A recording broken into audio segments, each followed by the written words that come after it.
E vem conferir uma análise do capítulo 407 de Hunter vs Hunter.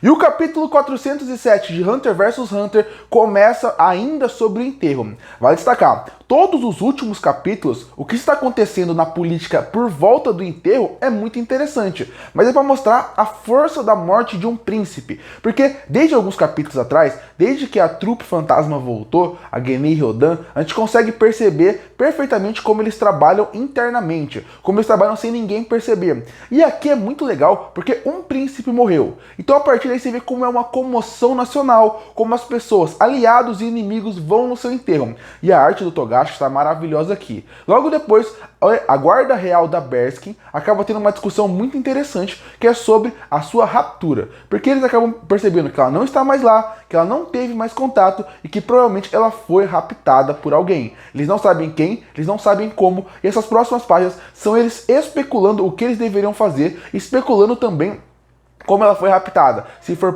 por NEM, se ela ficou desacordada, se ela sabe o que está acontecendo, se ela está morta ou se realmente ela foi raptada. É uma discussão interessante para ver como o exército dela está trabalhando. Além disso, tem uma frase muito interessante que alguém do seu exército fala, que é a seguinte: ela falou a Berskin que se ela fosse raptada, ela não queria que fizesse nenhum alarde e nem mandasse ninguém para resgate, porque isso poderia realmente causar uma guerra e ela não quer isso. Logo depois, eles são cobrados por um outro oficial porque eles estão fofocando ali, e aí a gente foca na Berskin. A gente vê que ela realmente foi raptada. Ela foi raptada pela organização Hell Lee. E aí ela está na frente da Morena, que é a líder do Hell Lee. E a partir daí elas começam a ter um diálogo. Ela quer saber por que ela foi raptada e mais do que isso. A gente já tem, através do pensamento dela, algumas informações. Ela não lembra como ela foi raptada e ela não lembra como ela chegou ali e ela está completamente desarmada. Essas informações são muito importantes pra gente saber o que aconteceu. E a Morena fala que ela não está ali simplesmente porque ela quer fazer o mal pra ela. Não, na verdade, ela quer que a Berskin seja uma aliada da Hell Lee. Ela quer que ela seja uma aliada, quer que faça parte de tudo aquilo, até porque para a Hell Lee seria muito bom ter uma pessoa tão importante do poder dentro da sua organização. No começo parece ser um pouco estranho aquela ideia que ela tem, mas aí a Berskin começa a questionar a Morena, falando com ela qual era o objetivo dela, o que ela queria com ela, e a Morena fala que ela não vai responder aquelas perguntas, que na verdade ela não precisa escolher se ela quer ser uma aliada ou não. O que vai acontecer é que eles vão jogar um jogo junto, as duas. E aí, através desse jogo, eles vão decidir qual vai ser o futuro. Se a Berskin vai continuar ali, se ela não vai continuar, se ela vai ser aliada ou não. E o jogo chama Pai e Filho, onde a Morena vai ser o pai e a Berskin vai ser o filho. O pai tem 7 cartas, enquanto o filho tem 5 cartas. E a partir daí é um jogo de sim ou não. E através disso, esse jogo vai decidir o futuro das duas. Antes de começar o jogo, o resto do capítulo inteiro vai ser a Morena explicando como funciona cada carta do jogo. Começando com as cartas sim e não. Se você pegar ela, você é obrigado a responder sim ou obrigado a responder não. Então seria recomendado que a Berskin não acabasse com sim ou não, porque essa seria a sua resposta final, se ela vai ser alguém da organização ou não. Outra carta a primeira carta que ela apresenta é a carta com um X. A carta com o X, ela representa que você pode anular o jogo. Isso é algo muito interessante, porque se a Berskin termina um jogo com um X, ela não precisa dizer nem sim, nem não. Ela pode simplesmente ir embora, sem falar quais são os seus reais motivos de estar ali, e mais do que isso, sem ter que se envolver com aquela organização. Logo depois, a Morena explica qual é a carta objetivo, que é uma carta que, se ela revelar ou terminar, a Berskin terminar, a Morena vai ser obrigada a falar todo o seu objetivo ali, porque ela trouxe a Berskin ali, qual que são os objetivos, qual que são os seus planos futuros, e também fala que tem a carta Poder. A carta Poder seria uma carta que a Morena vai revelar qual é o seu real poder, qual é o seu realmente poder por trás que ninguém conhece. Depois, ela apresenta a carta A e B.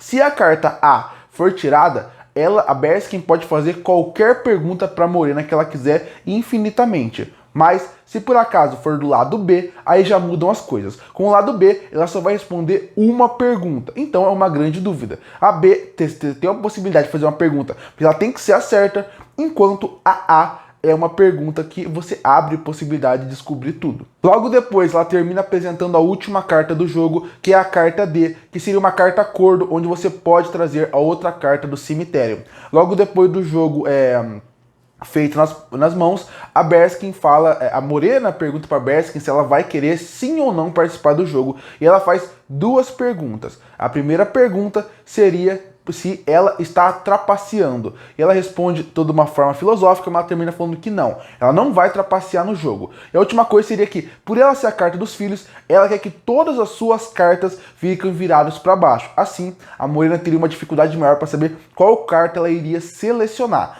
A partir daí, ela aceita e ela fala que poucas vezes alguém pediu isso pra ela e o capítulo se encerra. Bom, isso aqui pra mim é o auge do Togashi. Não o auge do melhor capítulo que ele já fez, mas eu gosto muito de quando o Togashi pega as coisas que ele gosta e ele transforma isso na sua obra principal. Existe um motivo para Hunter x Hunter ter um capítulo envolvendo um game, ou uma parte que é mais shonen, ou um capítulo que é mais uma parte realmente de máfia.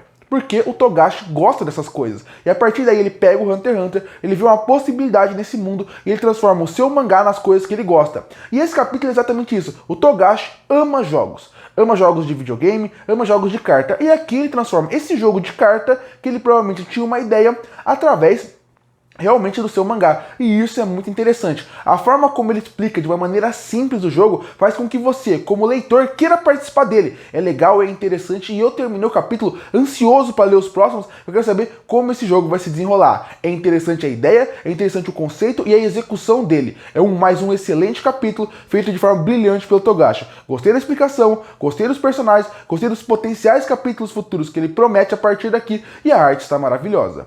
Curte, vai fortalecer o canal, se inscreve para não perder os próximos vídeos. E aí, o que achou do capítulo 407 de Hunter vs Hunter? Gostou ou não? Comenta aqui embaixo. Eu volto no próximo vídeo.